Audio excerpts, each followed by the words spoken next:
আল্লাহ রাব্বুল আলামিনের আমাদেরকে মাঝে মাঝে কিছু কিছু সেরা সেরা কিছু উপহার দেন, কিছু গিফট, কিছু অফার দেন। যেমন মেরাজের রাত্র, তারপরে নিসফে শাবানের রাত্র, আর সবচেয়ে সেরা দামি একটি রাত্র হচ্ছে রমাদান মাসের লাইলাতুল কদর, যেটাকে আমরা বলে থাকি শবে কদর। আর কোরআনের পরিভাষা সেটা হচ্ছে লাইলাতুল কদর। আসুন আমরা সে বিষয়ে একটু আলোচনা করি। লাইলাতুল শব্দের অর্থ হচ্ছে রাত্র, রজনী, আর কদর শব্দের অর্থ হচ্ছে ভাগ্য, সম্মানিত, মহিমান্বিত, গৌরবান্বিত। লাইলাতুল কদর দুটো শব্দের সমন্বয়ক অর্থ হচ্ছে ভাগ্যের রজনী, সম্মানিত রজনী, গৌরবান্বিত রজনী। এই মাসে, এই রাতে আল্লাহ রাব্বুল আলামিন তার বান্দাগুলোকে অগণিত অসংখ্য হারে মাফ করে দেন। বৃষ্টির পানি যেভাবে ফোঁটা ফোঁটা ফোঁটা ফোঁটা পড়ে, আর যখন আকাশ থেকে বাড়ি ধারা বৃষ্টির পানিগুলো পড়ে, তখন কি আমরা গুনতে পারি কয়টা বৃষ্টি ফোঁটা পড়েছে? গুনতে পারি? গোনা যায় না। এইভাবেই আল্লাহ রাব্বুল আলামিন এই লাইলাতুল কদর রাত্রিতে আল্লাহ তাআলা তার বান্দাকে, তার বান্দার সকল গুনাহগুলোকে বৃষ্টির ফোঁটার চাইতেও আরও বেশি দ্রুত, আরও বেশি অগণিত অসংখ্য সকল গুনাহগুলোকে ক্ষমা করে দেন। বলে সুবহানাল্লাহ। এই লাইলাতুল কদর অত্যন্ত একটি দামি একটি রাত্র, অত্যন্ত গুরুত্বপূর্ণ একটি রাত্র। আল্লাহ রাব্বুল আলামিন মহাবিশ্বের বিষয় মহাগ্রন্থ আল কোরআনের ৯৭ নম্বর সূরা আল কদর মাঝে এর বিস্তারিত আলোচনা করে দিয়েছেন। আসুন আমরা সবাই একটু সূরা কদরটা আমার সাথে পড়েন। আউযু বিল্লাহি মিনাশ শাইতানির রাজিম। বিসমিল্লাহির রাহমানির রহিম। ইন্না আনজালনাহু ফি লাইলাতিল কদর ওয়া মা আদরাকা মা লাইলাতুল কদর। লাইলাতুল কদরি খায়রুম মিন আলফি শাহর।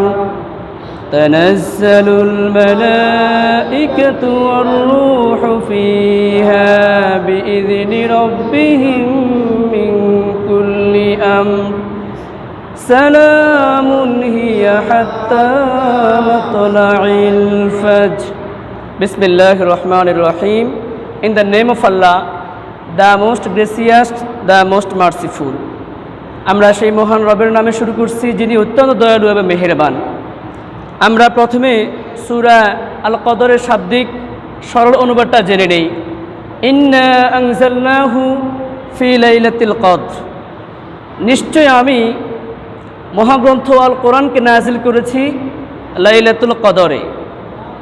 আল্লাহ রাব্বুল আলামিন তার প্রিয় হাবিবকে প্রশ্ন করছেন, হাবিব আপনি কি জানেন ওমা আদরাকা মা লাইলাতুল কদর? হাবিব আপনি কি জানেন লাইলাতুল কদরটা কি? আল্লাহ তাআলা নিজে বলছেন আমি কদরে কোরআনকে অবতীর্ণ করেছি। এরপরে আল্লাহ রাব্বুল আলামিন আবার নিজে সুয়াল মুকদ্দার প্রশ্ন করছেন, জবাব দিচ্ছেন আপনি কি জানেন লাইলাতুল কদরটা কি? আবার আল্লাহ রাব্বুল আলামিন নিজেই এর জবাব দিচ্ছেন, তানাজ্জালুল মালাইকা লাইলাতুল কদরি খায়রুম মিন আলফি শাহর। লাইলাতুল কদরি খায়রুম মিন আলফি শাহর। এই রাত্রটা এত গুরুত্বপূর্ণ, এত মহিমান্বিত, যে ব্যক্তি এই রাতে আমল করবে, এই রাতে ভালো ভালো কাজ করবে, আল্লাহ রাব্বুল আলামিন তাকে ১০০০ মাস যদি সে আমল করে, এর চাইতেও বেশি আমল তার আমলনামা দিয়ে দিবেন। বলে সুবহানাল্লাহ। ১০০০ মাসের হিসেব হচ্ছে ৮৩ বৎসর ৪ মাস। ৮৩ বৎসর, ১০০০ মাস হচ্ছে ৮৩ বৎসর। কথা বোঝা যায়? একটু মনোযোগ দিয়ে শোনেন। ১০০০ মাস হচ্ছে ৮৩ বৎসর ৪ মাস। আল্লাহ রাব্বুল আলামিন এর পরবর্তী আয়াতে বলতেছেন, তানাজ্জালুল মালাইকাতু ওয়ার রূহু ফিহা বিইذনি রাব্বিহিম মিন কুল্লি আমর। এই মহিমান্বিত রজনীতে আল্লাহ রাব্বুল আলামিন এর অনুমতিক্রমে আকাশ থেকে জিবরাইল আমিন এবং তার অসংখ্য অগণিত ফেরেশতা আল্লাহ রাব্বুল আলামিন দুনিয়ার বুকে পাঠান, যেন তারা মানুষের মাঝে রহমত, শান্তি বিলিয়ে দিতে পারে। সালামুন হিয়া হাত্তা মাতলাইল ফজর। আল্লাহ রাব্বুল আলামিনের পক্ষ থেকে জিবরাইল আমিন ফেরেশতা এবং তার সহ সাথী বন্ধুরা যে সকল রহমতগুলা পুরো বিশ্বে ছড়িয়ে ছিটিয়ে দেয়, এই রহমত, এই শান্তি, এই নিরাপত্তা আল্লাহ রাব্বুল আলামিন এই লাইলাতুল কদরের ফজরের আগ পর্যন্ত পৃথিবীতে অবস্থান করতেই থাকেন, বলি সুবহানাল্লাহ। এই হচ্ছে লাইলাতুল কদরের সরল অনুবাদ। তাহলে আমরা জানতে পারলাম লাইলাতুল কদর সম্পর্কে আল্লাহ তাআলা সূরা কদরে বলে দিয়েছেন, যে ব্যক্তি এই মাসে এই রাতে আমল করবে সে যেন হাজার মাস সে যেন দাঁড়িয়ে নামাজ পড়ল, সুবহানাল্লাহ। আর হাজার মাস সমান হচ্ছে 83 বৎসর 4 মাস। এখন প্রশ্ন হলো, আল্লাহ রাব্বুল আলামিন কেন আমাদেরকে এই সূরা আল কদর দিলেন? প্রত্যেকটি সূরা দেওয়ার পিছনে কিছু না কিছু কাহিনী, কিছু কিছু ঘটনা, কিছু কিছু প্রেক্ষাপট থাকে, আর সেটাকে বলা হয়, আরবিতে বলা হয় শানে নুজুল, অর্থাৎ এই সূরা অবতীর্ণের প্রেক্ষাপট কি। এই সূরা অবতীর্ণের প্রেক্ষাপট হচ্ছে আল্লাহ রাব্বুল আলামিনের হাবিব বিশ্বনবী মুহাম্মদ সাল্লাল্লাহু আলাইহি ওয়াসাল্লাম একদিন এভাবে সাহাবীদের মাঝে বসে বসে রমজান মাসে লাইলাতুল কদর নিয়ে আলোচনা করতেছিলেন। ঠিক তখনই আল্লাহ নবী বিশ্বনবী মুহাম্মদ সাল্লাল্লাহু আলাইহি ওয়াসাল্লাম এই লাইলাতুল কদর নিয়ে আলোচনা করতেছেন, এবং সেই বর্ণনা হচ্ছে ইমাম ইবনে জারির এবং ইমাম মুজাহিদ রহমতুল্লাহ আলাইহি থেকে বর্ণনা করেছেন যে বনি ইসরাইলের একজন ব্যক্তি ছিল যিনি একাধারে সন্ধ্যা থেকে সকাল হওয়া পর্যন্ত সারা রাত্র তিনি দাঁড়িয়ে দাঁড়িয়ে নামাজ পড়তেন, বলি সুবহানাল্লাহ। সন্ধ্যা থেকে সকাল পর্যন্ত, অর্থাৎ ফজর নামাজ পর্যন্ত দাঁড়িয়ে দাঁড়িয়ে নামাজ পড়তেন, কোরআন তেলাওয়াত করতেন, জিকির করতেন, তাসবিহ তাহলিল করতেন, সাংসারিক সকল কাজকর্মগুলো তিনি করতেন। এরপরে আবার যখন রাত্র শেষ হয়ে যেত, সকাল শুরু হতো, সকাল থেকে তিনি এভাবে সকাল থেকে শুরু করে আবার সন্ধ্যা পর্যন্ত তিনি জিহাদে লিপ্ত থাকতেন, অর্থাৎ মানুষকে ভালো কাজের আদেশ করতেন, যুদ্ধ বিগ্রহ করতেন, আমর বিল মারুফ সৎ কাজের আদেশ করতেন। আর এই ব্যক্তি যে এই কাজটা করেছিল একাধারে তিনি 1000 মাস তিনি এভাবে আমলটা করেছেন, বলে সুবহানাল্লাহ। কত মাস? 1000 মাস বনি ইসরাইলের ওই ব্যক্তি এভাবে তিনি আমল করেছেন, এভাবে তিনি আমল করেছিলেন। একটু মনোযোগ দিয়ে শোনেন, কষ্ট করে মনোযোগ দিয়ে শোনেন। এইভাবে তিনি 1000 মাস আমল করতে লাগলেন। এই সকল আলোচনাগুলো শুনে আল্লাহ নবী বিশ্বনবী মুহাম্মদ সাল্লাল্লাহু আলাইহি ওয়াসাল্লামের সকল সাহাবীরা বলল, ওগো আল্লাহর নবী, ওই বনি ইসরাইল ওই ব্যক্তি 1000 মাস তিনি আমল করেছেন এভাবে, তাহলে তিনি আরো বেশি লম্বা হায়াত পেয়েছেন, লম্বা জীবন পেয়েছেন। কিন্তু আমরা আপনার উম্মত হয়েছি, আমরা আপনার সাহাবী হয়েছি। আল্লাহ রাব্বুল আলামিন তো আমাদের হায়াত দিয়েছেন মাত্র 70 থেকে 80, 100 থেকে 100 বছর পর্যন্ত, এর বেশি তো আমরা হায়াত পাই না। তাহলে আমরা তো ওই সকল ব্যক্তিদের থেকে আমরা আমল দিক দিয়ে অনেক বেশি পিছিয়ে আছি, ঠিক না? আফসোস করতে লাগলো, আমরা তো এত লম্বা হায়াত পাই না, আমাদের হায়াত মাত্র 80 বছর, 70 বছর, 100 বছর, 150 বছর। তাহলে আমরা কিভাবে আমলে ওদের সমতুল্য কিভাবে আমরা হব? ওরা তো আমাদের চাইতে আরো বেশি আমলে অনেক বেশি এগিয়ে আছে। আল্লাহ রাব্বুল আলামিন সাহাবীদের এই আকুতি মিনতিগুলো দেখে আল্লাহ রাব্বুল আলামিন তৎক্ষণাৎ এই সূরা আল কদর নাযিল করে দিয়েছেন, বলে সুবহানাল্লাহ। সেখানে আল্লাহ তাআলা বলেছেন, লাইলাতুল কদরি খায়রুম মিন আলফি শাহর। ও আমার বান্দারা, তোমরা যদি রমজান মাসের এই রাত্রিতে তোমরা আমল করো, তাহলে যে ব্যক্তি আমল করবে আল্লাহ রাব্বুল আলামিন ওই ব্যক্তিকে ওই 1000 মাসে ইবাদত করলে যে সওয়াব পেত, এর চাইতে আরো বেশি সওয়াব তোমাদের আমলনামা আমি আল্লাহ দিয়ে দেব, সুবহানাল্লাহ। তাহলে উনি 1000 মাস আমল করে পেয়েছেন এত আমল, আর আমরা যদি একটি রাত্র আমল করতে পারি তাহলে আমরা তার থেকে আরো বেশি সওয়াব পাবো, বলি সুবহানাল্লাহ। এবার বলুন, আপনার 70 বছর জীবনে আপনি কতটা রমজান পেয়েছেন? 20টা, 30টা, 40টা রমজান পেয়েছেন না? তাহলে আপনি 40টা রাত্র পেয়েছেন। তাহলে যদি আমল করতাম তাহলে আমরা ওদের থেকে আরো বেশি আমলে এগিয়ে আছি না? যদি আমল করি আর কি, যদি আমল করি। এই হচ্ছে সূরা কদর নাজিলের শান নুজুল প্রেক্ষাপট। এবার আসুন এ বিষয়ে আমরা কিছু ফজিলত শুনি। আল্লাহর নবী বিশ্বনবী মুহাম্মদ সাল্লাল্লাহু আলাইহি ওয়াসাল্লাম তিনি রমজান মাসের একাধারে প্রথম থেকে 20 রমজান পর্যন্ত তিনি একাধারে নামাজ কালাম পড়তেন, তাহাজ্জুদ নামাজ পড়তেন, আবার তিনি মাঝে মাঝে ঘুমাতেন, স্ত্রী সহবাস করতেন, দুনিয়ার জাগতিক সকল কার্যক্রমগুলো তিনি করতেন। এটা হচ্ছে রমজানের প্রথম 20 রমজান পর্যন্ত। কিন্তু যখন রমজানের শেষ দশক চলে আসে, রমজানের যখন শেষ দশক চলে আসতো, তখন আল্লাহর নবী বিশ্বনবী মুহাম্মদ সাল্লাল্লাহু আলাইহি ওয়াসাল্লাম একাধারে তিনি আমল করতেন, তিনি ঘুমাতেনও না, তিনি পরিবারের সাথে সময় দিতেন না, স্ত্রী সহবাস করতেন না, সাংসারিক পারিবারিক রাষ্ট্রীয় সকল কার্যক্রম তিনি বন্ধ করে দিয়ে একমাত্র আল্লাহর ধ্যানে তিনি মগ্ন হয়ে যেতেন। সুবহানাল্লাহ। আম্মা জানা আয়েশা সিদ্দিকা রাদিয়াল্লাহু তাআলা আনহা বলেন, কানা রাসূলুল্লাহ সাল্লাল্লাহু আলাইহি ওয়াসাল্লাম ইযা দাখালাল আশরু আহইয়াল লাইলা ওয়া আয়কাযা আহলাহু ওয়াজাদ্দা ওয়াশাদ্দাল মিজার। আমরা বিশ্বনবী মুহাম্মদ সাল্লাল্লাহু আলাইহি ওয়াসাল্লামকে এমন দেখেছি, যখন রমজানের শেষ দশক আসতো, অর্থাৎ বেজর রাত্রিগুলা 21, 23, 25, 27, 29 এই রাত্রিগুলো তিনি এত বেশি আমল করতেন। শুধু তিনি নিজে আমল করতেন না, তিনি আমাদেরকেও জাগিয়ে দিতেন। সুবহানাল্লাহ। বলতো, হে আয়েশা, ওঠো, নামাজ পড়ো, তাহাজ্জুদ পড়ো, কোরআন পড়ো, জিকির করো, তাসবিহ তাহলিল পড়ো। উম্মে হানি, তুমি ওঠো। প্রত্যেক বিবিকে ডেকে ডেকে তিনি উঠিয়ে দিতেন। হে, এভাবে প্রত্যেক বিবির নাম ধরে ধরে, হাফসা তুমি উঠে যাও, আল্লাহর কাছে কান্নাকাটি করো, আল্লাহর কাছে চাও। যে ব্যক্তি এই রাতে আল্লাহর কাছে চাইবে, আল্লাহ রাব্বুল আলামিন তার জীবনের সকল গুনাহ খাতাগুলো মাফ। আল্লাহ রাব্বুল আলামিন লাইলাতুল কদরের সন্ধ্যার পরপরই প্রথম আকাশে এসে উপস্থিত হন। এরপর আমাদেরকে ডাকতে থাকেন, তোমাদের কার কি প্রয়োজন রয়েছে, তোমাদের কার গুনাহ মাফের প্রয়োজন আমাকে চাও। আলা মুস্তাগফিরিন ফারজুক, আলা মুস্তারজিকিন ফারজুক, আলা কাযা আলা কাযা হাত্তা ইয়াতলু আল ফজর। হে আমার বান্দারা, তোমরা কে গুনাহগার, আমার কাছে ক্ষমা চাও, আমি তোমাদের সব গুনাহগুলো ক্ষমা করে দেব। বলে সুবহানাল্লাহ। হে আমার বান্দারা, তোমাদের কার অভাব রয়েছে, আমার কাছে চাও, আমি তোমাদের সকল অভাবগুলো দূর করে দেব। বলে সুবহানাল্লাহ। হে আমার বান্দারা, তোমরা বিপদগ্রস্ত অবস্থায় আছো, মুসিবতে আছো, করোনা তোমরা বিপদে পড়ে আছো, লকডাউনে তোমরা পড়ে আছো, আমার কাছে চাও, আমি তোমাদেরকে সকল প্রকার রোগ, সকল প্রকার ব্যাধি, সকল প্রকার করোনা ভাইরাস থেকে তোমাদেরকে আমি হেফাজত। এটা কে ডাকে? কে ডাকে? আল্লাহ তাআলা আমাদেরকে ডেকে ডেকে বলেন। একটু জবাব দিতে হবে। আমি কিন্তু খুব জোরে জোরে চিল্লে কথা বলতেছি, আমার গলা কিন্তু প্রায় শুকিয়ে যাচ্ছে। আপনারা মনোযোগ দিয়ে শুনিয়েন।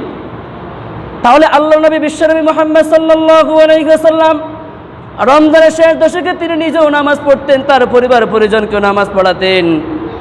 এরপরে আল্লাহর নবী বিশ্বনবী মুহাম্মদ সাল্লাল্লাহু আলাইহি ওয়াসাল্লাম বলেন, মান কামা লাইলাতুল কদরি ঈমানান ওয়া ইহতিসাবান গুফিরা লাহু মা তাকদ্দামা মিন যামবি। আল্লাহর নবী বিশ্বনবী মুহাম্মদ সাল্লাল্লাহু আলাইহি ওয়াসাল্লাম বলেন, যে ব্যক্তি লাইলাতুল কদরে দাঁড়িয়ে দাঁড়িয়ে নামাজ পড়বে, কিয়ামুল লাইল করবে, আল্লাহ রাব্বুল আলামিন তার পিছনের সকল গুনাহগুলো মাফ করে দিবেন। সুবহানাল্লাহ। কিয়ামুল লাইল, রাতের নামাজ, আমরা বলি তারাবির নামাজ, আরবি ভাষায় হচ্ছে কিয়ামুল লাইল, রাতের নামাজ। এই তারাবির নামাজ, কিয়ামুল লাইল আপনি এশার নামাজের পরেও পড়তে পারেন, রাত 10টার পরেও পড়তে পারেন, রাত 11টার পরেও পড়া যায়, কোনো অসুবিধা নাই। আল্লাহর নবী সারা রাত্র কিয়ামুল লাইল করতেন এবং বলেছেন, তোমরা যারাই লাইলাতুল কদর পাবে আর তোমরা এই রাত্রে বেশি বেশি আমল করবে, তোমাদের জীবনের পিছনে সকল গুনাহগুলো আল্লাহ তাআলা মাফ। আল্লাহ তাআলা মাফ করতে পারেন না?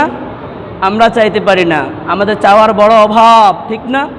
একটা গুরুত্বপূর্ণ মাস পাওয়ার পরেও আমরা এখনও আমাদের কোনো পরিবর্তন আসেনি, এখনও আমরা আগের মতন সেই মধ্যে রয়ে গেছি, এখনও আমরা আগে যেভাবে চলতাম ঠিক সেভাবে আমরা পড়ে আছি। দোকান খোলা আছে, কেমন আমাদের বিবেক চিন্তা ভাবনাটা কেমন? আমার সামনে দিয়ে অনেক মুসল্লি মসজিদে আসে নামাজ পড়তে, হতবাগা কপাল পোড়া, আমার ভাগ্যে নামাজ জুটলো না, আমার ভাগ্যে সেজদা জুটলো না। মসজিদে আজান হয়, হাইয়া আলাস সালাহ, হাইয়া আলাল ফালাহ, একামত হয়ে যাচ্ছে, তারাবি এশা হয়ে যায়, তারাবি হয়ে যায়, বিতির শেষ হয়ে যায়, তবু আমরা আসতে পারি না। কপাল পড়া আমাদের। এই মাসে আল্লাহ রাব্বুল আলামিন আমাদের জীবনে সব গুনাহ মাফ করে দিবেন। এত বড় সুযোগ পাওয়ার পরেও আমরা আগের মতো পড়ে আছি। আমাদের তেমন কোনো পরিবর্তন লক্ষণ হচ্ছে, তেমন কোনো লক্ষণ হচ্ছে না।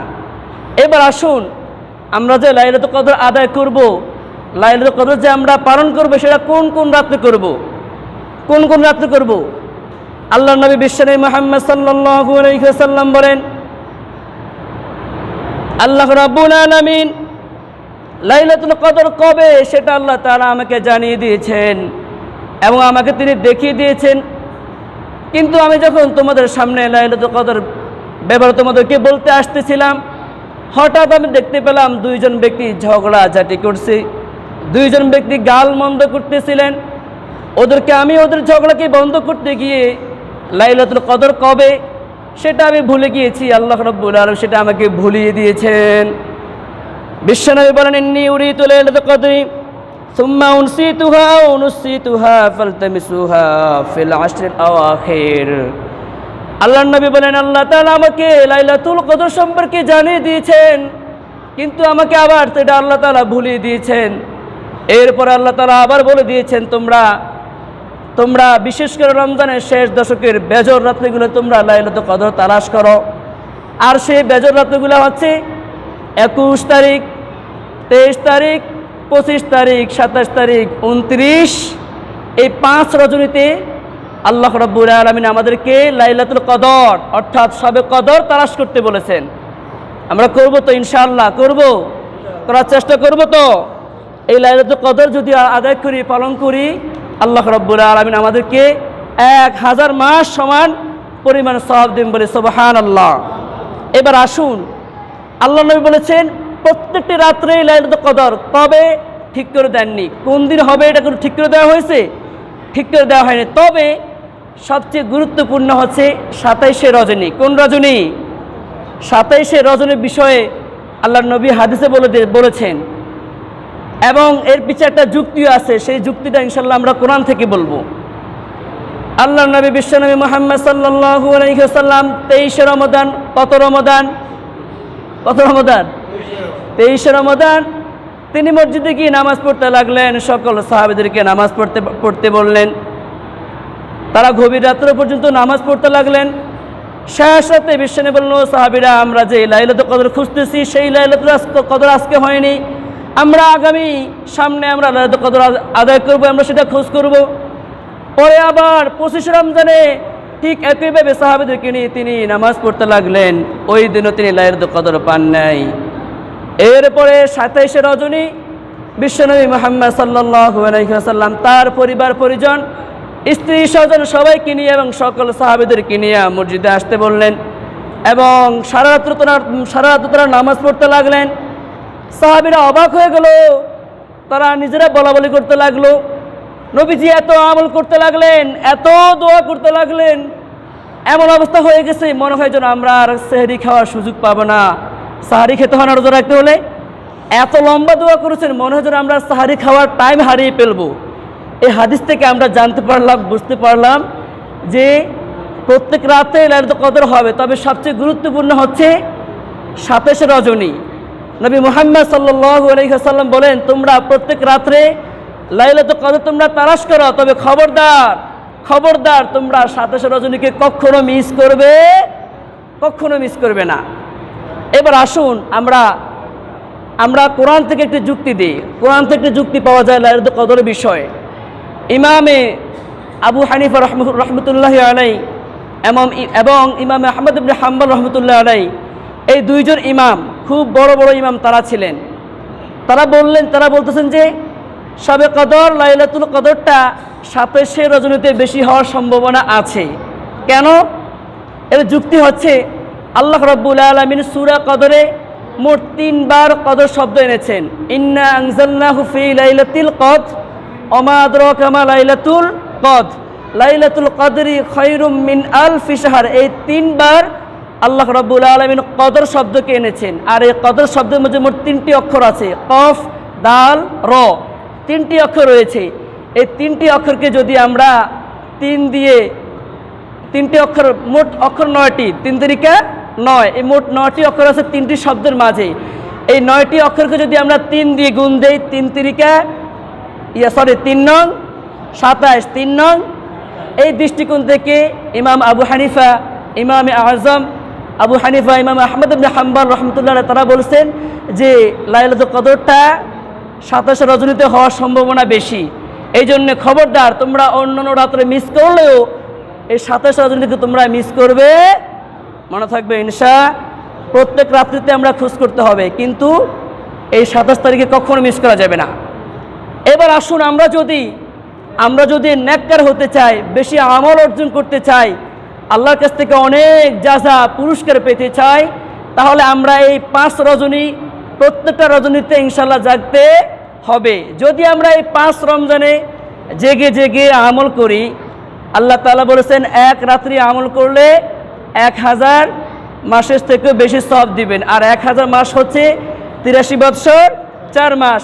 এই 83 বৎসর 4 মাসকে যদি আমরা 83 বৎসর 4 মাসকে যদি আমরা এই 5 দিয়ে গুণ দেই, তাহলে হবে 422 বছর 10 মাস। 422 বছর 10 মাস। যদি আমরা 1 রমজানে 5টি রাত্র আমল করি, তাহলে আল্লাহ রাব্বুল আলামিন আমাদেরকে 422 বছর 10 মাস আমল করলে যে সওয়াব পেতাম, সেই পরিমাণ সওয়াব আমাদের আমলনামা দিয়ে দিন, বলে সুবহানাল্লাহ। আচ্ছা বলেন তো, নবীজির যুগ থেকে আজকের এই পর্যন্ত কোনো ব্যক্তি 400 বছর বেঁচে ছিল? বাঁচে নাই, সামনেও কেউ বাঁচবে? তাহলে যদি আমরা একটু গুরুত্ব দিয়ে এই 5টি রাত্র আমল করি, তাহলে আমরা 422 বছর 10 মাস পরিমাণ সওয়াবের ভাগীদার হয়ে যাবে, বলে সুবহানাল্লাহ। এভাবে যদি আপনি 10টা রমজান পেয়ে যান, 20টা রমজান পেয়ে যান, তাহলে কত আমল আপনার আমলনামা জমা হয়ে গেল না? হলো কি না?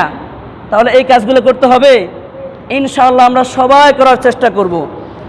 এবার আসুন, বিশ্বনবী মুহাম্মদ সাল্লাল্লাহু আলাইহি ওয়াসাল্লাম বলেন, আম্মাজান আয়েশা সিদ্দিকা রাদিয়াল্লাহু তাআলা আনহা বললেন, ইয়া রাসূলুল্লাহ, যদি আমি লাইলাতুল কদর পেয়ে যাই, যদি আমি শবে কদর পেয়ে যাই, ওগো আল্লাহ রাসূল, আমি আল্লাহর কাছে কি চাইবো? আমি আল্লাহর কাছে কি পানা চাইবো, কি বলবো? তখন আল্লাহর নবী বিশ্বনবী মুহাম্মদ সাল্লাল্লাহু আলাইহি ওয়াসাল্লাম আম্মাজান আয়েশাকে একটি দোয়া শিক্ষা দিয়েছেন। সেই দোয়াটি হলো, আল্লাহুম্মা ইন্নাকা আফুউন কারীম তুহিব্বুল আফওয়া ফাআফু আন্নি। এই দোয়া সব পারেন? সব পড়েন তো। আল্লাহুম্মা, বলেন আল্লাহুম্মা ইন্নাকা আফুউন কারীম তুহিব্বুল আফওয়া ফাআফু আন্নি। নবীজি বলেছেন, আয়েশা, তুমি যখন শবে কদর পাবে, তুমি এই রাত্রে বেশি বেশি আল্লাহর কাছে এই দোয়াটাই করবে। এই দোয়ার অর্থ হচ্ছে, আল্লাহুম্মা ইন্নাকা আফুউন কারীম তুহিব্বুল আফওয়া ফাআফু আন্নি। হে আল্লাহ, আপনি সবচেয়ে বেশি ক্ষমাশীল, আপনি সবচেয়ে বেশি মর্যাদাবান, আর আপনি ক্ষমা করাকে বেশি পছন্দ করেন।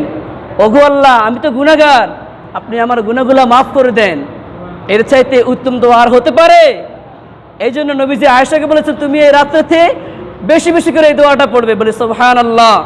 আমরাও এই দোয়াটা শিখে নেব, আল্লাহুম্মা ইন্নাকা আফুউন কারীম তুহিব্বুল আফওয়া ফাআফু আন্নি। এবার আসুন, এই যে যাহা কিছু আমলের কথা বললাম, শবে কদরের পরিপূর্ণ আমল করতে হলে, আমল পেতে হলে, পরিপূর্ণ সওয়াবের অংশীদার হতে হলে আপনাকে ইতিকাফে থাকা লাগতে হয়।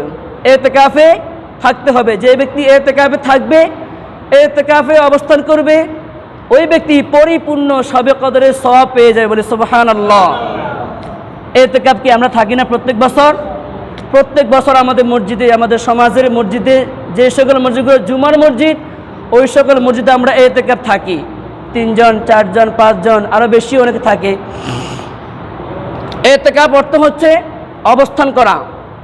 আপনি আপনার নফসকে, আত্মাকে, দিলকে একমাত্র আল্লাহর জন্য ইবাদতে ব্যস্ত করা, এবং এই 10 দিনে শেষ রমজানের দশকে আল্লাহ রাব্বুল আলামিনকে বন্ধুরূপে গ্রহণ করা, বলে সুবহানাল্লাহ। আরো জোরে বলে সুবহানাল্লাহ। তাহলে ইতিকাফ করা দরকার আছে না নাই? আর ইতিকাফ করবে কে?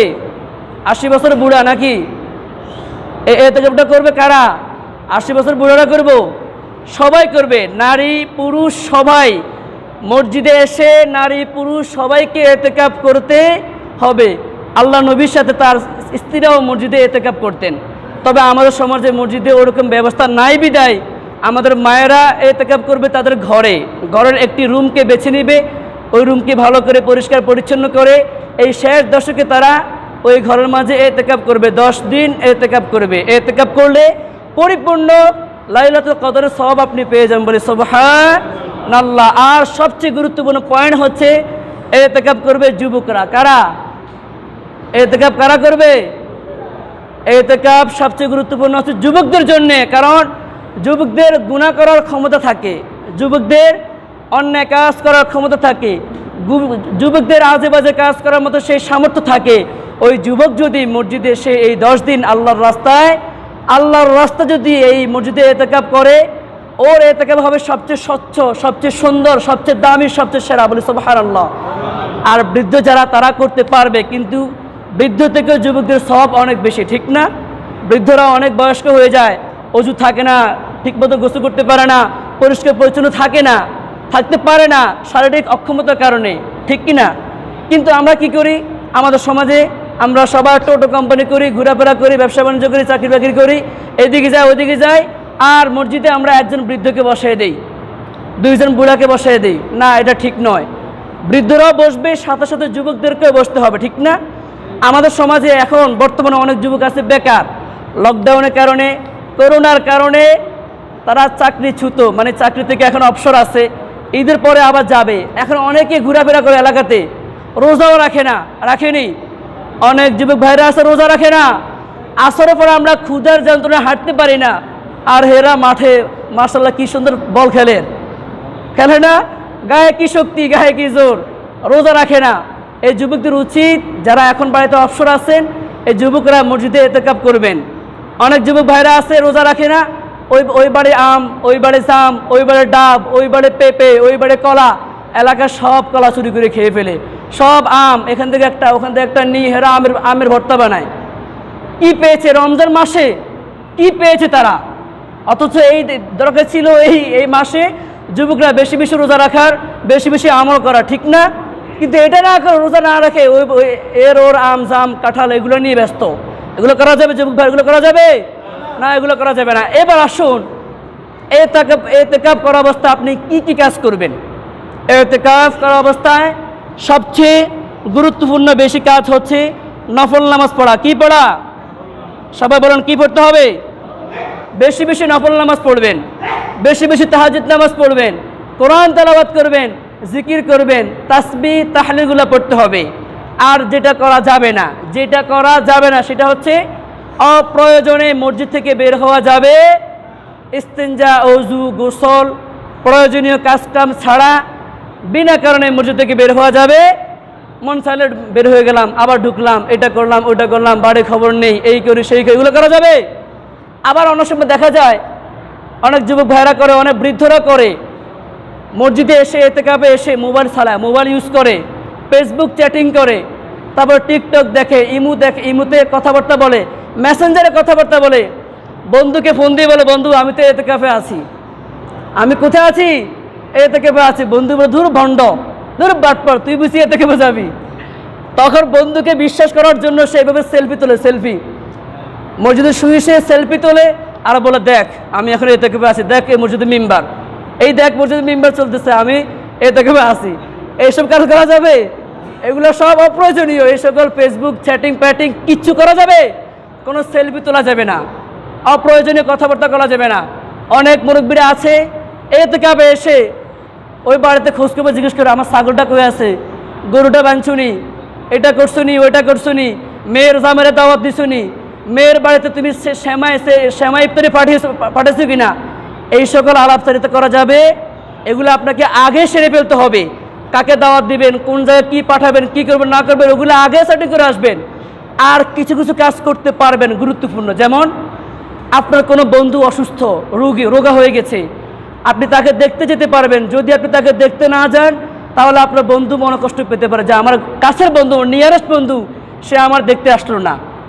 বন্ধুর মন জয় করার জন্য আপনি এতেকাফ থেকে কিছু সময়ের জন্যে তাকে দেখতে পারবেন, দেখে আবার সোজা মসজিদে আসতে হবে। নাকি বাড়ি যাওয়া যায় বনি? রাত 12টার পরে কি স্ত্রীর দেখা করা যাবে?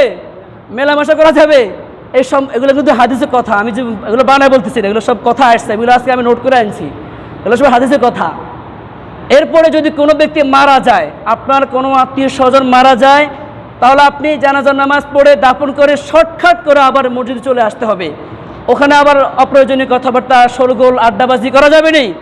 এই সকল কাজগুলা ইনশাল্লাহ খেয়াল রাখতে হবে। তাহলে ইতিকাফ বিশ্বনবী মুহাম্মদ সাল্লাল্লাহু আলাইহি ওয়াসাল্লাম জীবনে যতবার রমজান পেয়েছেন কখনো তিনি ইতিকাফ ছাড়েননি। রমজানের শেষ দশকে তিনি ইতিকাফ করেছেন, শুধুমাত্র একবার রমজানে তিনি ইতিকাফ ছাড়েছেন। কেন ছেড়েছেন সেটা জানবেন? ছেড়েছেন এই জন্যে, একবার তিনি রমজানে 20 রমজানে ইতিকাফ করতে হয়, 20 রমজানে আসর নামাজের পরে মসজিদে ঢুকতে হয়, 29 রমজান মাগরিবের পরে মসজিদ থেকে বের হতে হয়। এটা হচ্ছে ইতিকাফের সুন্নাহ। নবীজি 20 রমজান আসর নামাজ পরে যখন মসজিদে গেলেন, গিয়ে দেখলেন যে মসজিদে মানুষ আর মানুষ, মুসল্লি আর মুসল্লি, এই পাশে ওই পাশে সব বিছনার বিছনা। জিজ্ঞেস করো তোমরা এত লোক এখানে কেন আসছো? সবাই বলো ইয়া রাসূলুল্লাহ আমরা সবাই ইতিকাফ করব, এই শেষ দশকে ইতিকাফ করব। নবীজি বললেন ঠিক আছে তোমরা এই বছর ইতিকাফ করো, আমি এই বছর ইতিকাফ করব না। আচ্ছা নবীজি কেন এটা করেন নাই? নবীজি এটা করেন নাই এই জন্যে, যদি নবীজি ওই বছর ইতিকাফ করতেন তাহলে এই ইতিকাফ করাটা আমাদের সবার জন্য ফরজ হয়ে যেত। এই জন্যে নবীজি এই ইতিকাফটা করেন নাই। তবে নবীজি এই ইতিকাফটা কাজা কাফারা আদায় করেছেন রমজানের পরের মাস, শাওয়াল মাসের শেষ 10 রাতে তিনি এই ইতিকাফটা কাজা আদায় করেছেন। সুবহানাল্লাহ। তিনি ওই সময় করেন নাই যেন আমরা কষ্ট না পাই। যদি এটা ফরজ হয়ে যেত আমরা কি করতে পারতাম? যে ফরজ নামাজ পড়ি না, আফসোস লাগে, দুঃখ লাগে, কষ্ট লাগে। এই রমজান মাস পেয়ে আমরা এখনও রোজা রাখি না। অনেক মানুষ রয়েছে। আপনি জানেন আজকে কোন দিবস জানেন? আজকে একটা দিবস রয়েছে ইসলামে, আজকে একটা দিবস রয়েছে। এই দিবসটা হচ্ছে বদর দিবস। কোন দিবস? ইসলামের প্রথম যুদ্ধ হয়েছিল বদর যুদ্ধ। কোন যুদ্ধ? ইসলামের প্রথম যুদ্ধ হয়েছিল বদর যুদ্ধ। আর সেই যুদ্ধের দিনটা হচ্ছে আজকে 17 রমজান। যেই দিন যুদ্ধ হয়েছে সেই দিনটা হুবহুব মিলে গেছে। আর সেই দিন ছিল শুক্রবার, আজকে সেই শুক্রবারে। রমজান মাসের বদর যুদ্ধ 2 হিজরির 17 রমজান 624 খ্রিস্টাব্দের 11 মাস, শুধু মাসটা মিলে নাই। 11 মাস রোজ শুক্রবার। এই শুক্রবারে আল্লাহর নবী বিশ্বনবী মুহাম্মদ সাল্লাল্লাহু আলাইহি ওয়াসাল্লাম 313 জন মুজাহিদ নিয়ে, 313 জন সৈন্যবাহিনী নিয়ে মক্কার কাফেরদের 1000-এর বিরুদ্ধে তিনি যুদ্ধ করেছেন। বলে সুবহানাল্লাহ। এবার চিন্তা করেন তো, এই রমজান মাসে ক্ষুধার্ত অবস্থায় সেই বালু পথে কণ্ঠকাকীর্ণ উঁচু নিচু পাহাড় টিলা টল্লরে যুদ্ধ করেছেন। মদিনা থেকে প্রায় 80 মাইল দূরত্ব মরুভূমির মাঝে। আমরা সামান্য এই রৌদ্র সহ্য করতে পারি না। ধান কাটতে গেলে পুরো পিঠ জ্বলে পড়ে ভস্ম হয়ে যায়। আমরা বলি না রোকে? বলে কি না? সেই বদর যুদ্ধ হয়েছিল রমজান মাসে। সাহাবীরা একটা রোজা ভাঙেননি। এই কষ্ট করে ইসলামের জন্য জীবন দিয়ে 313 জন মুজাহিদ 1000-এর বিরুদ্ধে যুদ্ধ করেছেন। এবং যে 313 জন মুজাহিদ ছিল তাদের কাছে তেমন কোনো অস্ত্র ছিল না। মাত্র 3টি ঘোড়া ছিল, 70টা উট ছিল, মাত্র অল্প কিছু তলোয়ার ছিল। আর কাফেরদের সৈন্য ছিল 1000 এবং তাদের অশ্বরোহী ছিল 200 এবং অজস্র পরিমাণ খাবার পানির ব্যবস্থা ছিল। এরপরেও তারা 1000 বাহিনী 313 জন মুজাহিদের সাথে যুদ্ধ করে লড়তে পারে, বিজয় করতে পারেনি। সেই যুদ্ধ বিজয় করে ইসলামের প্রথম যুদ্ধ হয়েছে এই রমজান মাসে, সেই 17 রমজানে। আর আমরা, তারা এত কষ্টের বিনিময়ে রোজা ভাঙেন না, ইসলামকে বিজয় করেছেন। আর আমরা সামান্য একটি ফরজ রোজা মাত্র 16 ঘন্টা 15 ঘন্টা আমরা কষ্ট করতে পারি না। আফসোস আমাদের জন্য। আমরা দোয়া করি সেই সকল শহীদের জন্যে যারা ইসলামের জন্য জীবন দিয়েছেন, কষ্ট করেছেন। আমরা সবার জন্য দোয়া করি এবং আজ থেকে আমরা প্রতিজ্ঞাবদ্ধ হয়ে যাই। রমজান প্রায় শেষ পর্যায়ে চলে যাচ্ছে, আপনার কাছ থেকে কেঁদে কেঁদে চলে যাচ্ছে। আর ভাই রোজা ভাঙিয়েন না, আর নামাজগুলো মিস করিয়েন না। আল্লাহর ওয়াস্তে বলছি, সবাই মসজিদে আসুন, নামাজ পড়ুন। রমজানের প্রথমে যেভাবে আপনারা নামাজ পড়েছেন এখন আবার নতুন করে আবার শুরু করে দেন। আল্লাহ তাআলা আমাদের সকলকে মানার, বুঝার, আমল করার তৌফিক দান করুন। ওয়া আখিরু দাওয়ানা আনিল হামদুলিল্লাহি রাব্বিল আলামিন। আসসালামু আলাইকুম ওয়া রাহমাতুল্লাহি ওয়া বারাকাতুহু।